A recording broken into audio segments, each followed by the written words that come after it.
On a souvent tendance à regarder le récit d'Adam et Ève comme le récit qui regarde vers le passé, c'est-à-dire pourquoi, d'où vient le mal, quelle est l'origine du mal, pourquoi le serpent, qu'est-ce qu'il a fait, qu'est-ce qu'il voulait dire. Alors qu'en fait, j'ai l'impression que ce récit, il nous pose une autre question. Il dit, voilà, il y a eu un plan. On n'est plus dans ce plan. Il y a un état de souffrance, il y a un état de séparation et de distance. Quelles sont les possibilités? Est-ce que je peux quand même discuter avec Dieu? Bonjour à tous. Peut-on prendre la Genèse comme un texte au sens littéral? Est-ce qu'on parle vraiment du fameux péché originel dans ce texte de la création? Telles sont les questions qu'on va essayer de répondre avec toi aujourd'hui, Fernand. Mais comme d'habitude, j'ai Maud avec moi. Comment ça va? Salut Seb, ça va bien, merci. Trop bien. Je suis content qu'on soit les deux avec toi, Fernand. Salut. Et du coup, Fernand, toi, tu es marié, père d'une famille nombreuse. Tu as aussi un doctorat ès-lettres de l'Uni de Genève et tu es actuellement en train de faire un doctorat en théologie en Ancien Testament, aussi à l'Université de Genève. Exactement, ouais. On est très content d'avoir cette discussion avec toi, Fernand, aujourd'hui. Et du coup, on va aller directement dans le gras. Simplement, qu'est-ce que c'est ce texte de la création dans Genèse 1 à 3? Alors, Genèse 1 à 3, effectivement, on appelle ça le récit de création. Et en fait, on pourrait plutôt appeler ça les récits de création, parce qu'on a deux textes, en fait, dans ces chapitres. On a d'abord un premier récit qui est très connu, parce que c'est Genèse 1, avec un petit bout du chapitre 2 qui raconte, en fait, la création du monde et de l'univers. Et c'est là où, voilà, le premier verset de la Bible, au commencement, Dieu créa le ciel et la terre. Et donc, on a ce récit de création de l'univers, de création de la terre, de la mer, avec aussi les différents animaux, la création aussi après de l'humain, mâle et femelle. Et puis après, on a un autre récit qui est hyper connu aussi, parce que c'est un récit avec les personnages d'Adam et Ève. Mais ça, c'est les récits, les chapitres 2 et 3. Alors, ils ne s'appellent pas tout de suite Adam et Ève, les personnages vont être nommés progressivement, mais on a un deuxième récit qui raconte pas les choses exactement de la même manière, et ce sont généralement c'est une distinction importante qu'il faut faire entre ces deux. Donc le premier récit, Genèse 1, c'est plutôt ce qu'on appelle, en termes un peu techniques, une cosmogonie. D'accord, c'est le genre de la cosmogonie, c'est-à-dire que c'est un texte qui va raconter la naissance du cosmos. Qui raconte comment ici Dieu, qui s'appelle Yahvé, a créé justement les différentes choses, que ce soit la mer, qui était sans doute déjà là, en fait, dans le récit de création. Mais pourquoi tu dis qu'elle était sans doute déjà là dans le récit de la création? Parce qu'on a justement ce verset 2 assez intriguant, où il est dit qu'au commencement, donc Dieu créa le ciel et la terre, et puis l'esprit de Dieu planait au-dessus des eaux. Et donc, on a l'impression qu'il y a quand même des eaux qui sont là. On ne sait pas trop ce que c'est. Il y a plusieurs interprétations pour parler de ces eaux. Mais ensuite, voilà, il y a la lumière, et puis il y a la séparation. Dieu va séparer les eaux, va retirer les eaux pour que la terre émerge. Et puis voilà, petit à petit, donc il y a la terre, il y a les différents astres qui vont être créés. Et ensuite, ces différents espaces, il y a d'abord une création des espaces. Et après, ces espaces, ils vont être peuplés. Ce sera la deuxième partie un peu du récit. Et puis, ça va se finir sur ce fameux jour de repos, le 7e jour, où Dieu, après avoir quand même bien sué pour constituer l'univers, va se reposer. Et puis, le deuxième récit, celui d'Adam et Ève, lui, il a des personnages qui parlent déjà. On a aussi un personnage du serpent. Donc, en fait, on voit qu'on n'est pas du tout dans le même type de rapport. Il y a aussi une dimension mythique. C'est même un récit, on va dire. C'est un genre, le genre mythique. Ouais. Mais aussi mélangé, c'est pas que du mythe. Il y a aussi, on va dire, de la fable. C'est-à-dire que les éléments mythiques vont être les thèmes importants d'une dimension universelle, de la condition universelle de l'humain, avec la souffrance, le fait qu'il doit travailler, des choses comme ça. Et les interrogations aussi sur la vie et la mort, le sens de la vie et de la mort. Et puis, il y a aussi les dimensions plutôt de la fable, qui sont les dialogues les personnages qui ont un caractère symbolique, le serpent, l'Adam justement, qui soit homme ou femme, après qui vont être appelés Adam ou Ève, et puis Dieu qui a aussi un rôle particulier, qui a un caractère des personnages auxquels on peut s'identifier. Donc là, ça fonctionne pas sur les mêmes mécanismes que le premier récit de Genèse 1. Et puis on a aussi autre dimension, je pense sur laquelle on peut insister de la fable, le dialogue. En fait, on a des êtres qui discutent beaucoup, alors que finalement, dans Genèse 1, on a bien Dieu qui parle une fois et qui donne un commandement à l'humain, mais il n'y a pas de réponse. Et puis après, dans Genèse 2, on voit qu'il y a des êtres de parole qui dialoguent. Au début, ils ne dialoguent pas toujours les uns avec les autres, mais petit à petit, ils vont aussi papoter. Une subtilité, tu as dit l'Adam. Pourquoi tu as dit l'Adam et pas Adam? Et oui, alors c'est vrai, c'est une bonne question parce qu'en fait, j'ai l'impression que déjà au niveau de la manière dont le mot se présente en hébreu, il n'est pas présenté comme un nom propre. C'est Ha-Adam, et donc Ha, c'est l'article, et donc c'est comme si c'était le Adam. Ok. Et plus tard, il sera appelé juste Adam. Et donc comme nom propre, comme personnage. Après d'ailleurs que Ève, sa femme, a été nommée à la fin du chapitre 3, c'est au début du chapitre 4, avant justement où il est dit que Adam connut Ève et qu'Ève tomba enceinte et engendra Caïn et Abel. Mais avant ça, Adam n'est pas encore tout à fait nommé. Et moi, je l'appelle l'Adam parce que justement, c'est pas encore le mari d'Ève, en fait. Le personnage, en fait. C'est pas encore le personnage à ce moment-là. C'est un personnage, mais c'est un personnage qui se cherche et qui n'est pas encore tout à fait déterminé. Parce qu'on a...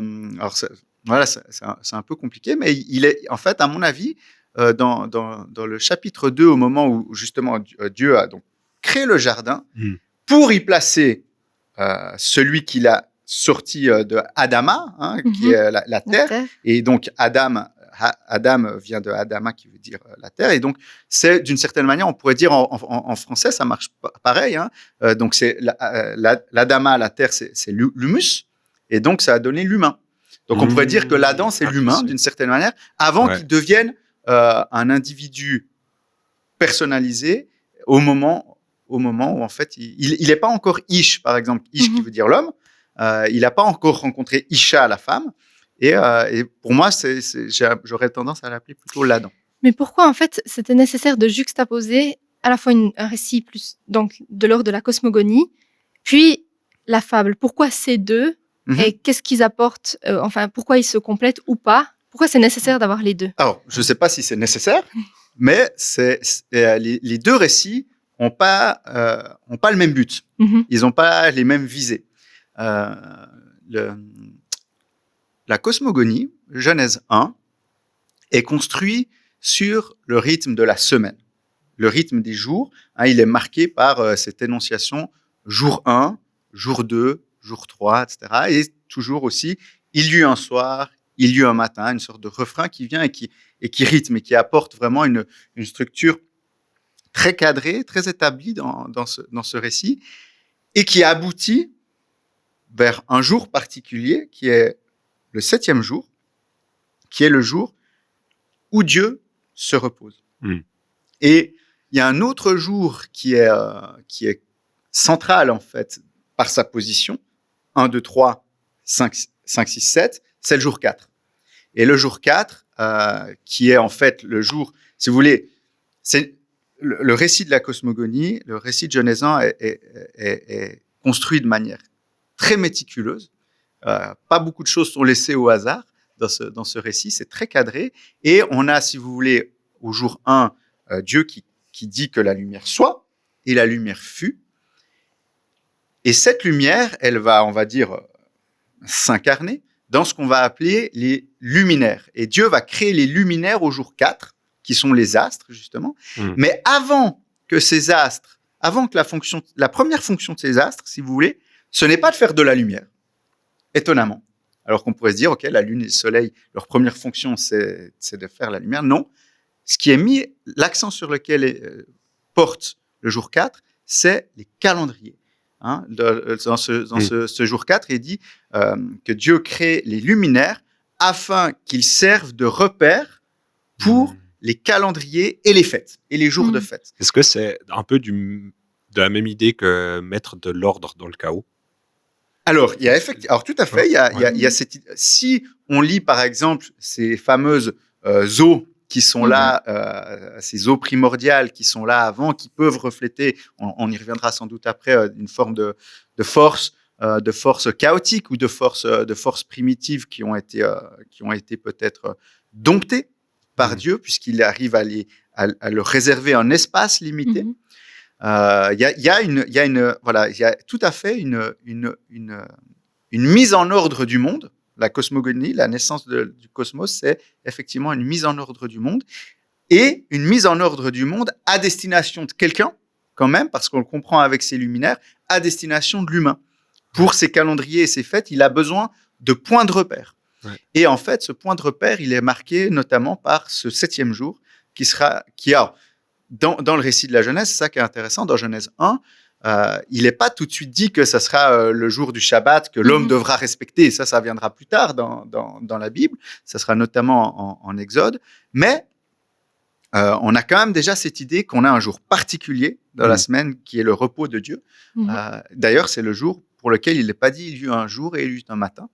Et comme si peut-être il laisse une ouverture, comme si Dieu qui se reposait continue encore aujourd'hui de se reposer, et qui est toujours dans un repos. Donc ça, si vous voulez, c'est le premier aspect. Pour synthétiser un peu ça, pourquoi il y a cette insistance sur le calendrier et les fêtes? Eh ben, c'est certainement parce que c'était des auteurs qui voulaient mettre l'accent sur le besoin d'un rythme, d'un calendrier annuel, et le besoin d'une fête aussi hebdomadaire, le Shabbat, pour le peuple d'Israël. Et on pense justement que ce texte, ce premier récit de la création, a été plutôt composé par des personnes qui étaient concernées au premier chef par les fêtes, qui sont les prêtres. En fait, les prêtres, c'est ceux qui sont les garants, qui doivent s'assurer d'une forme de liturgie sur l'année. Et donc, ils étaient, c'était leur manière de comprendre la mise en ordre du monde par Dieu. Ben justement, parlons-en des auteurs. Tu vois, moi, j'ai grandi avec un père suisse-allemand, et puis il me disait du coup que ça a été écrit, la Genèse, ça a été écrit par Moïse. Et puis en fait, en allemand, dans la Bible, c'est Erste Mose. Donc la Genèse, c'est Erste Mose jusqu'à 5e Mose. Donc 5e Moïse, si tu veux. Donc les 5 livres du Pentateuque. Exactement, le Pentateuque, genre l'Exode, du coup, c'est le deuxième. Et du coup, je l'avais toujours compris comme c'est Moïse qui a écrit ces livres. Tu vois. Et je sais pas si mon père m'a dit ça, je sais pas. Mais en tout cas, il y avait des auteurs. C'est un peu qui ces gens, puis surtout c'était quoi leur intention, tu vois. T'as un peu ce qui.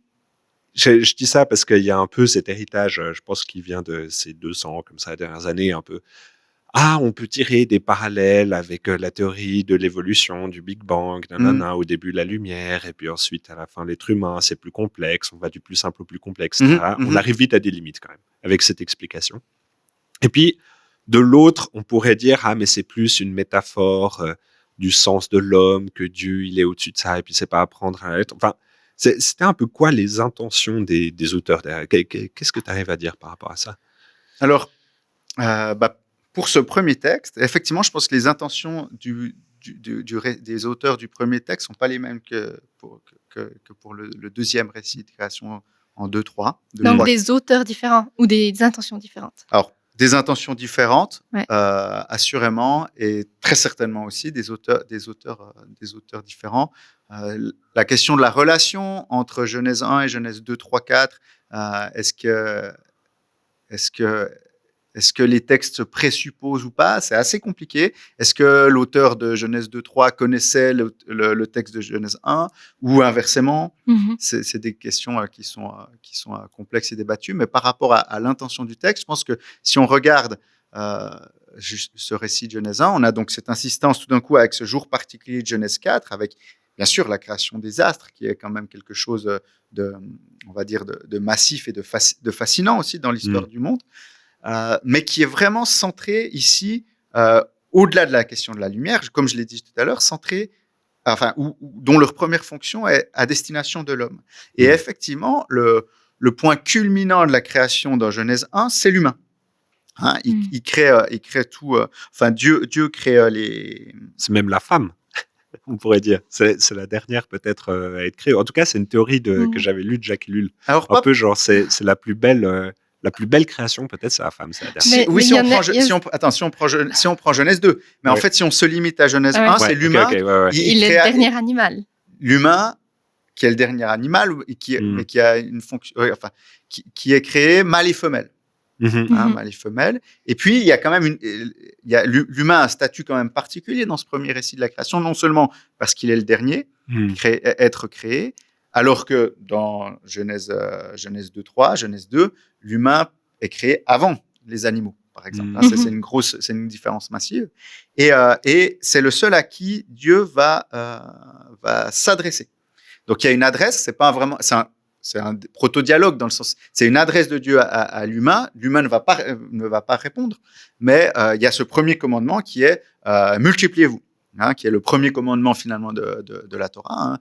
Multipliez-vous, soyez féconds, remplissez la terre, qui est en fait le même, qui est la même injonction qui est faite aussi aux animaux. Il les créa pour qu'ils se multiplient. Est-ce que la tradition porter du fruit peut aussi s'appliquer à cette première parole de Dieu qui pourrait se rapporter aussi au moment où il crée à la fois les arbres, les plantes, où on retrouve une sorte de même langage sur porter du fruit plus que se multiplier dans le sens d'avoir des enfants, de peupler.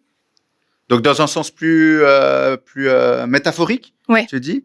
Je pense je pense que c'est une lecture qui est tout à fait possible, même si dans le contexte du texte, on voit bien que d'abord, il y a Dieu qui crée des espaces et ces espaces doivent être remplis.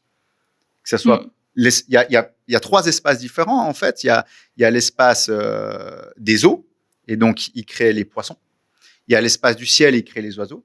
Et il y a l'espace terrestre, où il crée les bêtes et les animaux des champs, et aussi, à la fin, l'humain. Et donc, je pense que d'abord, cette idée de multipliez-vous, c'est d'abord... Remplissez cet espace remplir que je cet vous donne. espace qui est créé pour vous aussi. Ouais. Mais après, on peut tout à fait y voir des sens autres dans ces expressions.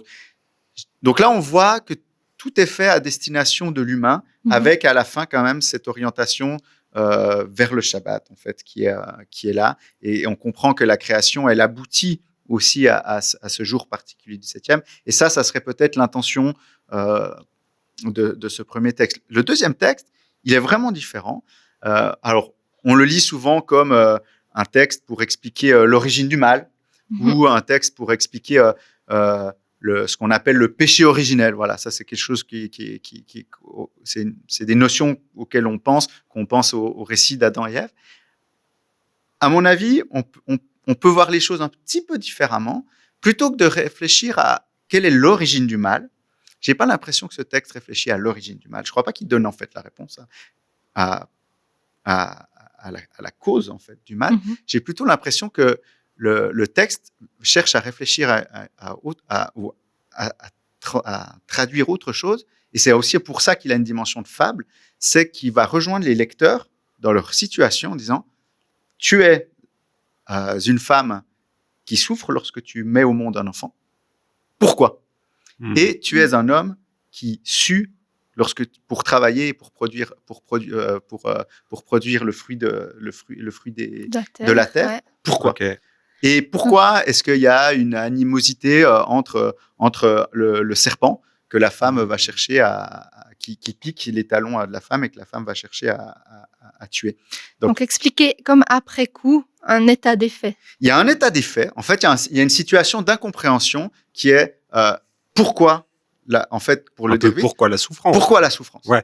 Pourquoi ? Et donc, l'intention, et c'est pour ça que c'est pas exactement le même milieu, on voit plutôt un texte, on a tendance à rattacher Genèse 2, 3, 4, à un texte qui réfléchit, à un texte qui est un texte de sagesse, un peu comme les proverbes, ou plutôt même comme Qoéleth, l'Ecclésiaste, puisqu'il y a beaucoup de mots qui sont similaires. Par exemple, l'importance de la poussière.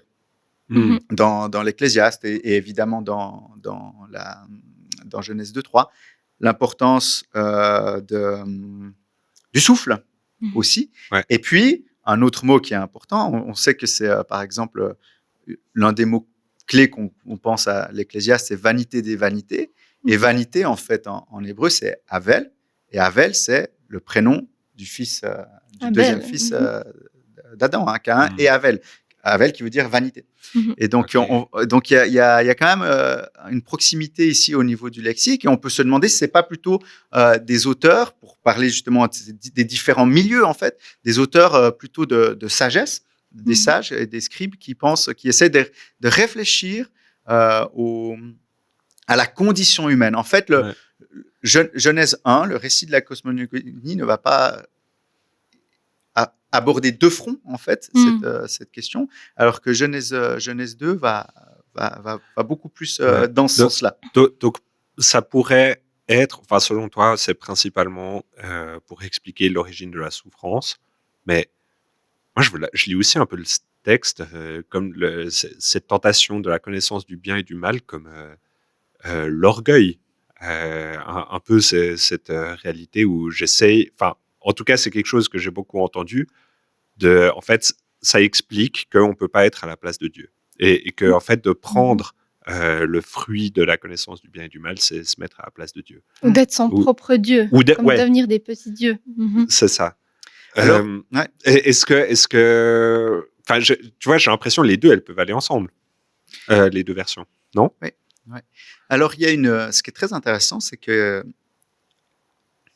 le jardin d'Éden, l'Éden qui est évoqué, qui est le lieu où prend place l'histoire, le récit de Genèse 2-3, n'est pas le seul texte dans l'Ancien Testament où il en est question. On a notamment un chapitre dans le livre d'Ézéchiel où il y a un homme qui est placé en Éden et qui est appelé aussi la montagne de Dieu et les jardins de Dieu. C'est une expression qui apparaît pas du tout c'est ça qui est intéressant en Genèse 2-3. L'Éden n'est pas le jardin de Dieu, c'est même plutôt le jardin de l'homme. Enfin, l'Éden, c'est un espace entre l'Adama, la terre, puisque l'Adam n'a pas été créé dans le jardin d'Éden. L'Adam a été créé à l'extérieur du jardin d'Éden, à partir de l'Adama, et il a été placé. Et c'est pas non plus le lieu de Dieu. Dieu il vient, on sait qu'il vient s'y balader le soir, mais c'est pas non plus son lieu de résidence. Donc c'est un peu un lieu entre deux. C'est un lieu qui est voué, qui est fait à destination de l'humain, mais qui n'est pas justement le jardin de Dieu. Mais dans ce texte d'Ézéchiel, je crois que c'est Ézéchiel 28, on a justement l'expression jardin de Dieu avec l'Éden qui apparaît. Et là, on a un homme, je vais répondre justement à ta question, on a un homme là à qui la connaissance est déjà donnée et qui est en fait, c'est une sorte de prophétie, c'est une prophétie et c'est un oracle contre un roi, je crois, le roi de Tyr. Et il est critiqué par Dieu. Et ce qui est critiqué justement là, c'est son orgueil. Ouais. C'est son orgueil. Est-ce que c'est vraiment l'orgueil qui est au centre de Genèse 2-3 ? En fait, si je complète encore un petit peu, et que j'ai dit avant que c'était un genre à la fois mythique et de la fable, si on veut être encore plus précis, on pourrait lire le récit de Genèse 2-3 comme un procès d'alliance, une forme de procès d'alliance, où on a un suzerain, qui est Dieu, qui met à disposition de son vassal, on va dire, une série de bienfaits, qui est le jardin. Et ensuite, on a une condition d'alliance. Et quelle est cette condition d'alliance ? Eh bien, c'est la déclaration de l'ordre.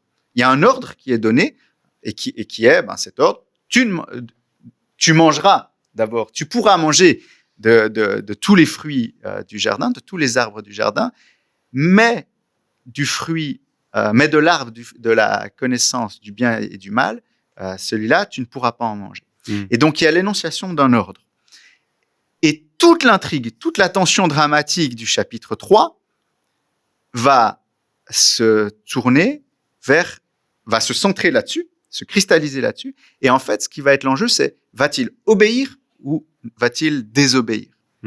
Et plutôt que la question, alors après on peut réfléchir quelles sont les causes de sa désobéissance, bien sûr. Mais en fait, l'enjeu premier, j'ai l'impression que c'est avant la question de l'orgueil ou des choses comme ça. Il n'est pas question d'orgueil, ça c'est d'accord. Par contre, l'enjeu dans sa structure, c'est obéissance, désobéissance. Et il y aura désobéissance et s'ensuit un procès avec une sorte de constatation des faits et un verdict qui va être donné.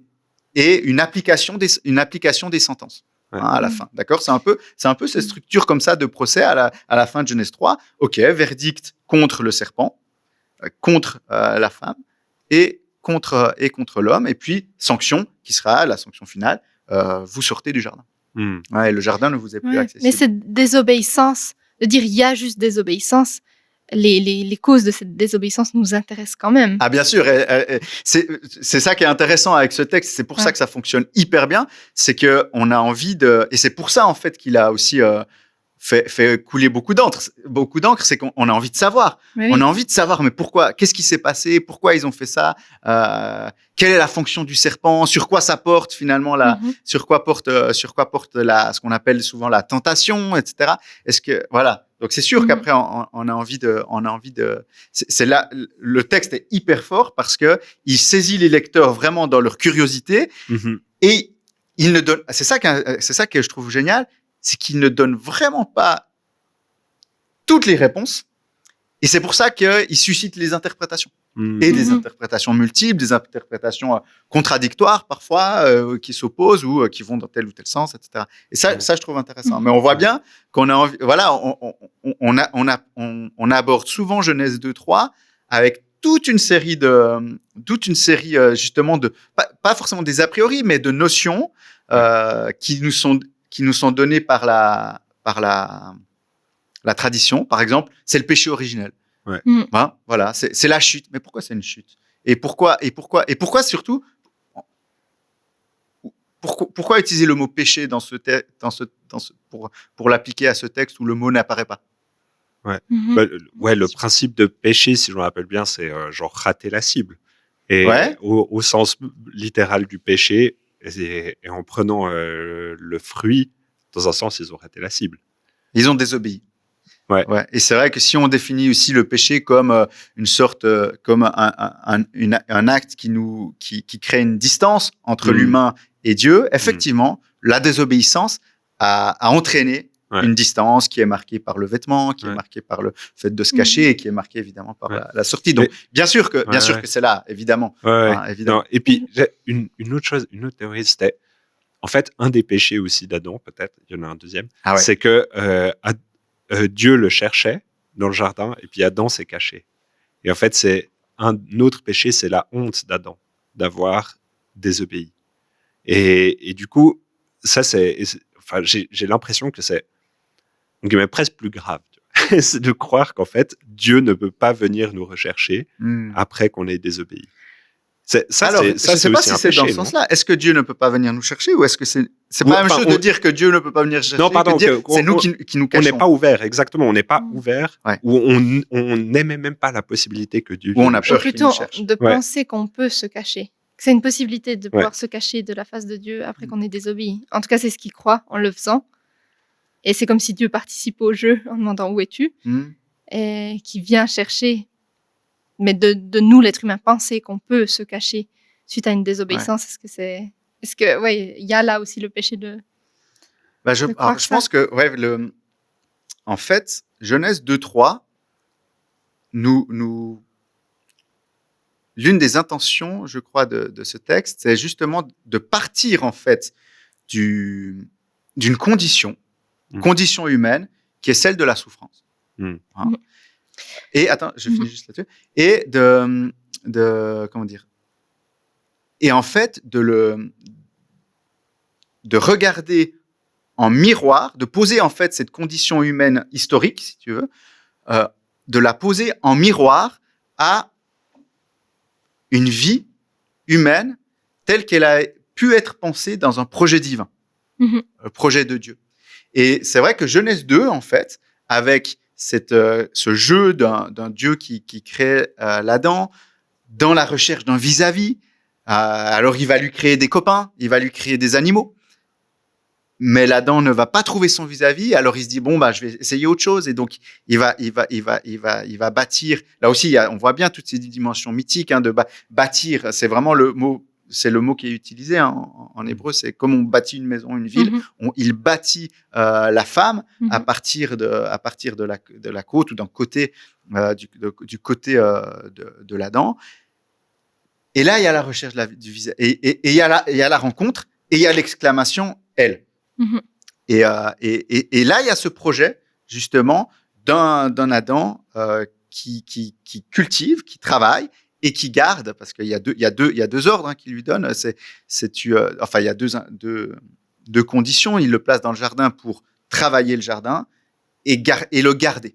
C'est Shamar, le verbe qui est un verbe important, notamment dans le Deutéronome, puisque c'est le verbe qui est utilisé tout le temps pour « tu garderas mes commandements ». Donc tu te souviens. Et aussi « souviens-toi », c'est aussi un mode particulier du verbe garder, Shamar. Souviens-toi, ou bien garde ton cœur. C'est aussi c'est toujours ce même verbe. Donc il y a ça qui est là. Donc de nouveau, on voit bien que Shamar, c'est garder, c'est le lien aussi avec le commandement. Comme il y a après dans le Deutéronome. Et ça justement, c'est ce miroir, c'est cette condition humaine, on va dire idéale, dans un projet de Dieu, qui est posée en miroir de la réalité. Et c'est vrai que Caïn et Abel, finalement, après, dans Genèse 4, va continuer, en fait, cette réalité, d'explorer cette réalité humaine avec cette rivalité, cette jalousie, cette confrontation entre dans les interactions, en fait, entre frères. Ouais, exactement. J'ai l'impression qu'on a abordé vraiment beaucoup de choses jusqu'ici. À la fois, au début, Seb, tu posais la question de est-ce qu'il faut juste lire le texte de manière littérale ou est-ce qu'une lecture littérale est à promouvoir. Et puis très vite, en fait, au début, tu as parlé de fable, qui est un mot quand même assez... qui peut être étonnant, en fait, si on lit ces textes de manière exclusivement littérale, ou en tout cas, si on a baigné dans un milieu où ces textes étaient lus de manière littérale. Donc, tu as aussi parlé qu'il y avait des auteurs, qu'il y avait des intentions. Donc, en fait, c'est tout un langage qui nous indique qu'on peut lire ces textes comme n'étant pas directement, en fait, historiques, ou pas comme le récit vraiment fondateur de notre monde ou de qui on est aujourd'hui. Dans tout ça, en fait, par exemple, si on s'approche des personnages d'Adam et d'Ève et qu'on croit qu'ils sont historiques et qu'ils ont vraiment existé, comment ça te fait réagir? Qu'est-ce que tu en penses? Alors, c'est une très bonne question, et l'exégète aura tendance à dire pour qu'un personnage ait un fond historique, il faudrait voir aussi comment est-ce qu'on en parle, d'accord, ou combien de fois on en parle. Par exemple, il y a d'autres. Alors, c'est évidemment très compliqué pour l'Ancien Testament, mais ce qu'on remarque, c'est que Adam et Ève, où est-ce qu'on en parle d'autres dans l'Ancien Testament? Dans le Nouveau. Dans l'Ancien Testament. Dans l'Ancien, moi, j'ai que des références. On a des références dans le Nouveau Testament, évidemment, parce qu'on parle du nouvel Adam, notamment, ou des choses comme ça, qui montrent que c'est un texte, que le texte de Genèse 2:3 est un texte connu par les auteurs du Nouveau Testament. Dans l'Ancien Testament, en fait, on n'en parle pas ailleurs. On en parle dans un autre texte, ce qu'on appelle un texte deutérocanonique ou apocryphe, c'est dans le Siracide, où il est fait mention de la création et d'Adam, mais c'est tout. Et qui est un texte en fait assez tardif. Et donc, ça suppose que ce récit d'Adam et Ève a été composé assez tard. Et qu'il n'a pas été... Parce que s'il avait été composé, il avait été écrit il y a plus longtemps, en quelque sorte en arrière, mais en fait, il aurait sans doute eu plus de poids dans la tradition et on en trouverait des échos. Par exemple, je sais pas, il y a d'autres personnages dans la Bible, le personnage de Jacob, eh bien, on le trouve on trouve son histoire qui apparaît d'une manière un peu différente dans le livre d'Osée, chez le prophète Osée, par exemple. Ou bien il y a d'autres personnages comme Abraham qu'on retrouve dans des psaumes. Et donc, on voit que ce sont des personnages qui ont... Alors, est-ce que ça veut dire que ces personnages-là sont historiques? Je ne sais pas. Mais en tout cas, c'est des personnages que la tradition connaît beaucoup plus. Et là, ça suggère, là, on a plutôt l'impression que le récit d'Adam et Ève est un récit assez tardif.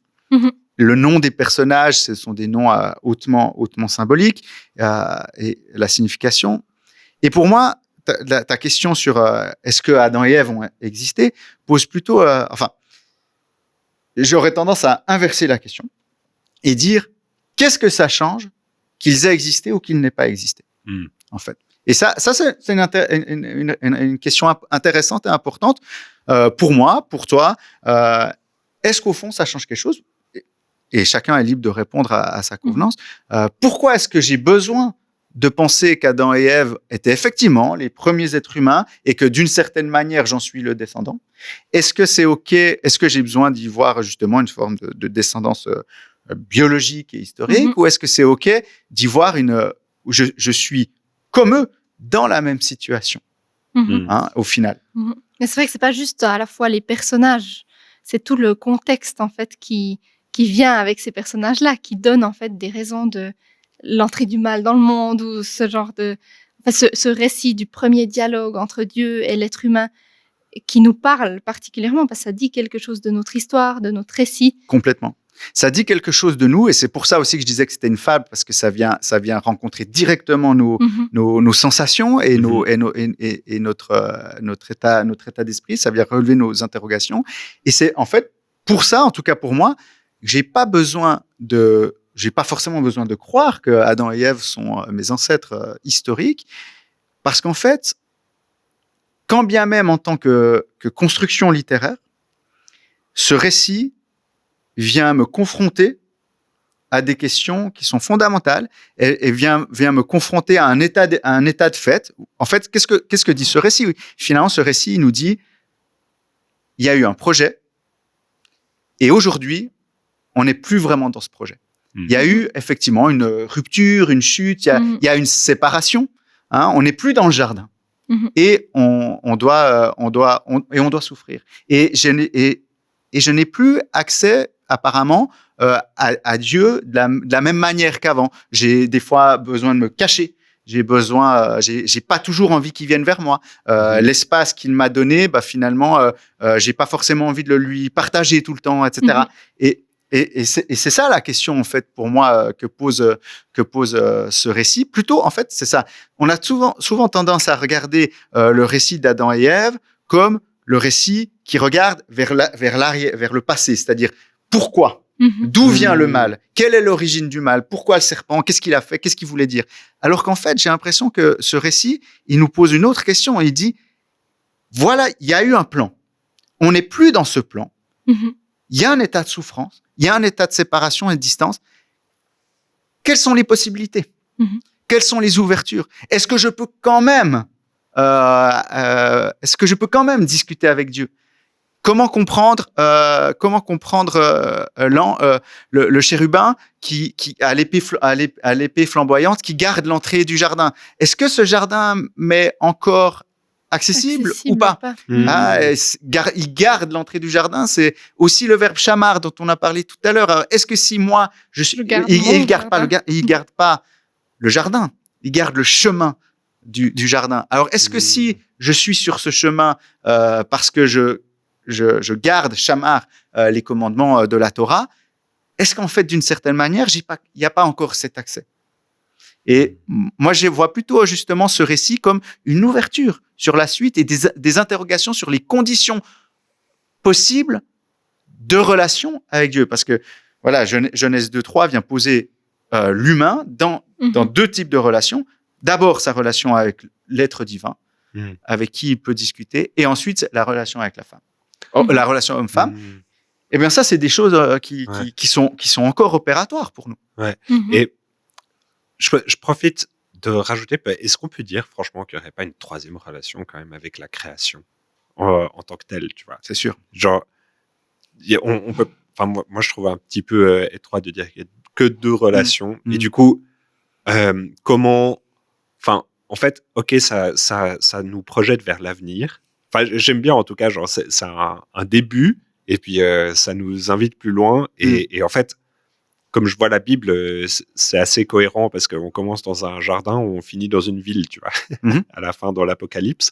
Et puis en fait, on est invité par le mandat culturel à contribuer au plan de Dieu. Et puis en fait, il nous invite, il nous prend avec, et puis on construit ensemble. Puis en fait, on peut avoir une ville qui glorifie Dieu à la fin dans l'Apocalypse. Et enfin ouais, tout ça pour dire que l'arc narratif. Enfin, j'aime ta vision que la Genèse, en fait, c'est pas là pour répondre à toutes nos préoccupations purement matérielles ou rassurantes, des fois, du pourquoi. Mais en même temps, j'ai l'impression qu'elle a des enjeux aussi qui résonnent encore fortement aujourd'hui. Je disais justement cette troisième relation à la création. Toi, tu vois quoi comme enjeu? Simplement peut-être éthique ou même moraux, je sais pas. Que nous apporte la Genèse. Ouais, justement, l'éthique est au centre, c'est-à-dire que comme je disais, plutôt que de réfléchir vers le passé ou de regarder vers le passé, il nous pose une condition présente et qu'est-ce que je fais à partir de là? Donc en fait, il nous oriente, il nous offre des pistes d'application, d'existence, de modalités d'existence, qui sont précisément les enjeux de l'éthique. Que faire? Et alors, bien sûr, il y a cette relation avec la création qui est fondamentale. Alors là, on peut prendre et Genèse 1 et Genèse 2. Genèse 2, tu es dans le jardin pour travailler le jardin et le garder. Et Genèse 1, cette question souvent délicate de l'image de Dieu, et aujourd'hui, ces questions aussi fortement débattues. Faisons l'homme à notre image, comme à notre ressemblance. Et ensuite, par exemple, on peut traduire pour qu'il domine, les différentes sphères de cette création, les différents aspects de cette création. Et donc, être à l'image de Dieu, c'est être aussi justement dans un rapport effectivement de domination.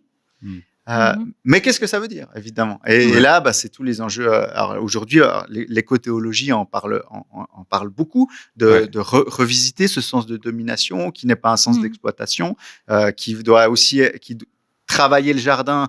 Il doit aussi être couplé avec travailler le jardin et le garder. Donc, ce sont deux choses qui vont ensemble. Donc, bien sûr que tu as raison de dire que la relation à l'environnement est centrale, puisque être placé dans le jardin, c'est indiquer, tu as raison, un premier état de relation, en fait, qui est aussi ce rapport à la terre.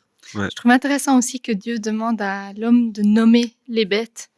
Si on parle de domination, on parle de rapport, de cette relation à la création où il y a une sorte d'invitation, en tout cas comment moi je la lis et comme je la vois, invitation à découvre ma création, étudie-la, nomme-la. Ça demande de connaître, ça demande du temps aussi pour nommer les bêtes, nommer ce qui nous entoure, et un mandat qui est donné à l'homme très très très tôt. Et dans un rapport en fait de créativité. Ça me paraît important d'être souligné parce que il y a cette phrase qui a une longue histoire, si vous voulez, dans la réception théologique et philosophique.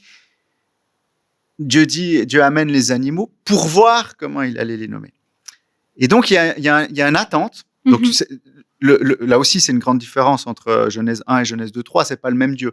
On a un Dieu qui sait bien où il va, en quelque sorte, dans Genèse 1, qui met en ordre de manière très claire le cosmos, alors que dans Genèse 2, on a un Dieu beaucoup plus en relation, qui avance par tâtonnement, qui n'a pas une image complètement préconçue de ce qu'il veut faire, et qui laisse une ouverture possible ici dans le rapport à la création. Une invitation à l'être humain à participer à la création. Complètement par l'acte de nomination, mais justement, il ne sait pas.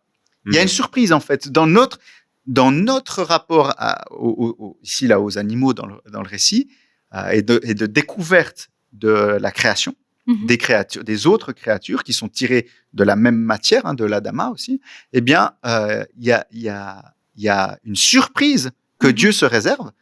Je vais me laisser surprendre par la manière dont l'Adam va nommer. Et là, on a une marge de manœuvre et on a aussi de quoi justement faire sourire ou faire pleurer le Créateur. dans notre rapport à la création. Toutes ces questions vraiment de dynamique ou de volonté que Dieu nous laisse aussi et de participation, de créativité. Ouais. J'ai l'impression que ce récit est tellement...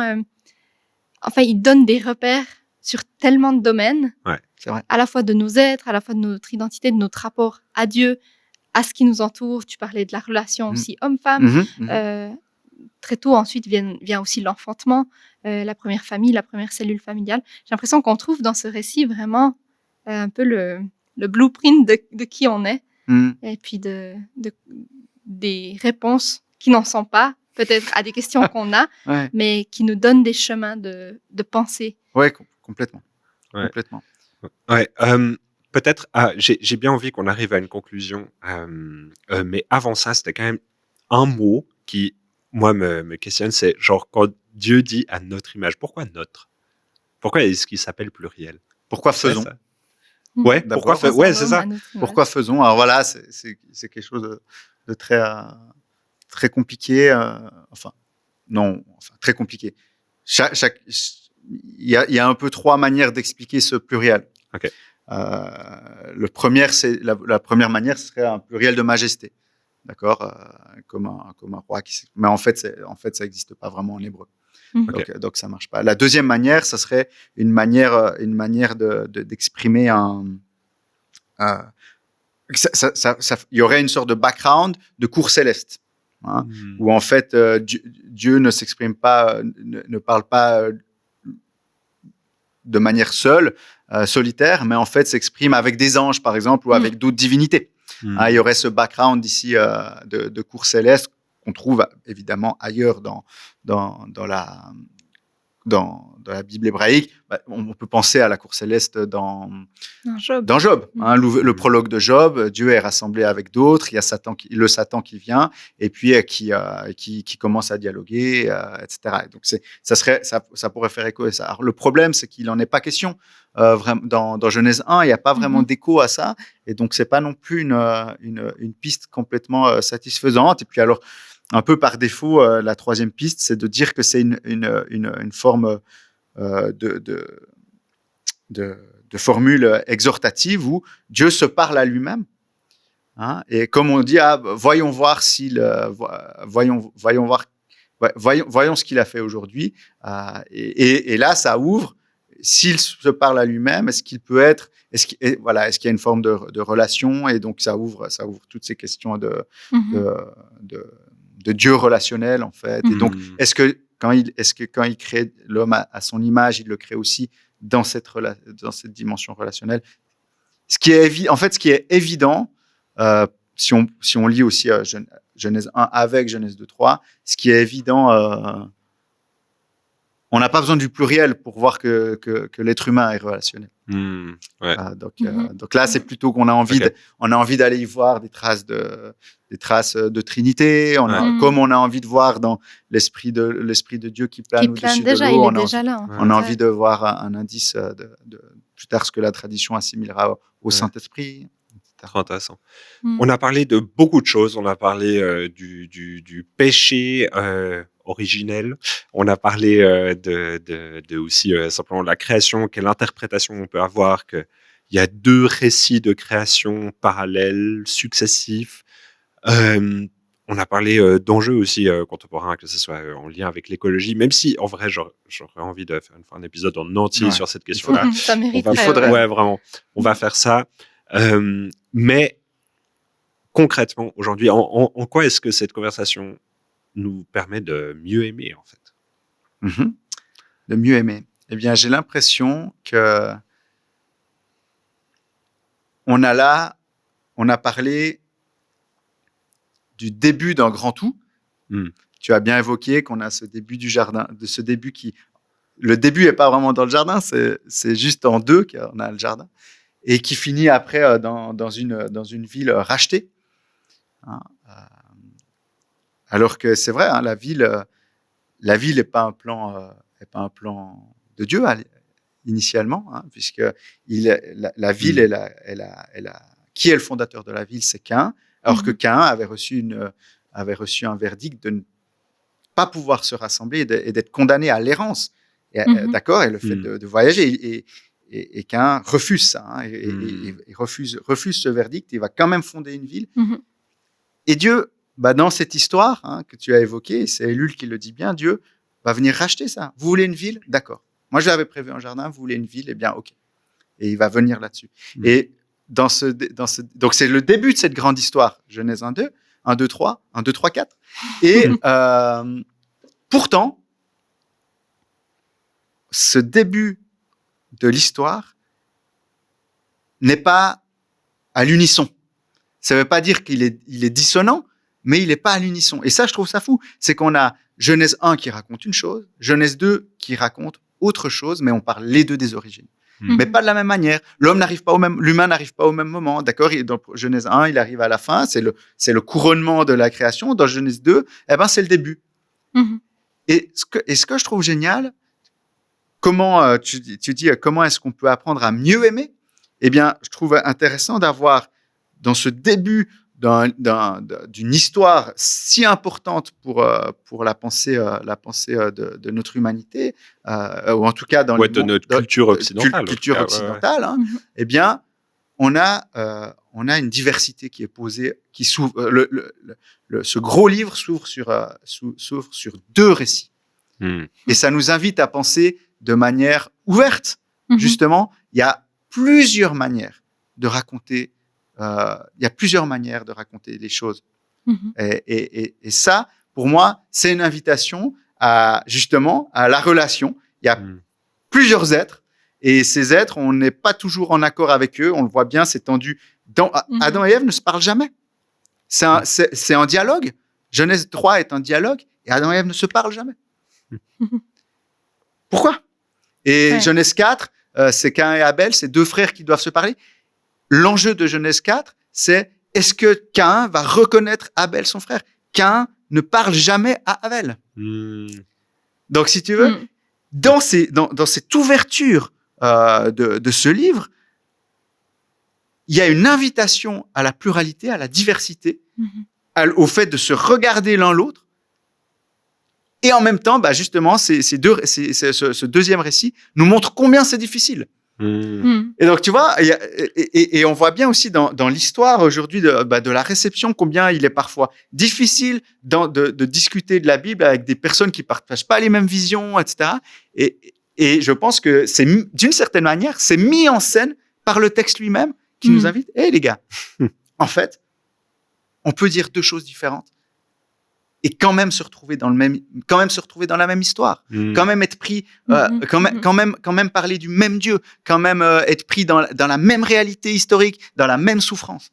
Et est-ce qu'on veut s'aimer, ou est-ce qu'on veut reconnaître l'autre comme mon vis-à-vis? Est-ce qu'on veut le chercher? Est-ce qu'on veut s'enthousiasmer en voyant l'autre, ou est-ce que plutôt je veux me fermer, me recroqueviller sur moi-même, ce qui va entraîner pour prendre l'image de Caïn et Abel, hein, de la mise à mort de l'autre. Et je crois, voilà, je crois qu'il y a cette invitation vraiment à regarder l'autre de la même manière qu'on est invité à regarder la nature et à la nommer. On est aussi invité. Adam s'exclame. Alors, il s'adresse pas de nouveau à la fin de Genèse 2. Hein, il s'adresse pas à la femme, mais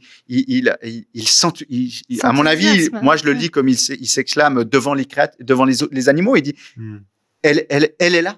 Hein, et parce qu'elle est là, je suis là. Et donc, il peut s'exclamer, il y a une beauté qui est là, une reconnaissance de la beauté de l'autre qui me permet de me définir moi-même. Et Caïn, finalement, en refusant de reconnaître l'autre, il va être condamné à l'errance. Et donc, à l'errance et donc, à ce que ça suppose, hein, la capacité de s'établir et de tisser des relations sociales. Alors, il va lutter contre il va lutter là contre, hein, mais cela à cause du fait de ne pas avoir cherché à reconnaître l'autre. Et moi, j'ai l'impression que ces deux textes en ouverture nous invitent ça. Déjà, rappeler que la création, quand même, c'est Genèse 1, hein, est pour l'homme. Et pour l'humain, bien sûr. Et pour l'humain. Et qu'elle est belle et qu'on peut en jouir. D'accord? Et qu'elle est là pour nous offrir aussi un rythme et un cadre, et puis ensuite, dans la suite, un lieu où on est invité à nous épanouir, mais bien sûr dans un rapport d'harmonie. Et donc, et je pense d'amour aussi vis-à-vis de la terre, vis-à-vis de ce qu'elle produit, de ses semences, de cette diversité. Concrètement, tu dirais au quotidien, répondre à cette invitation à la diversité, pour toi, ça ressemble à quoi? Eh bien, pour moi,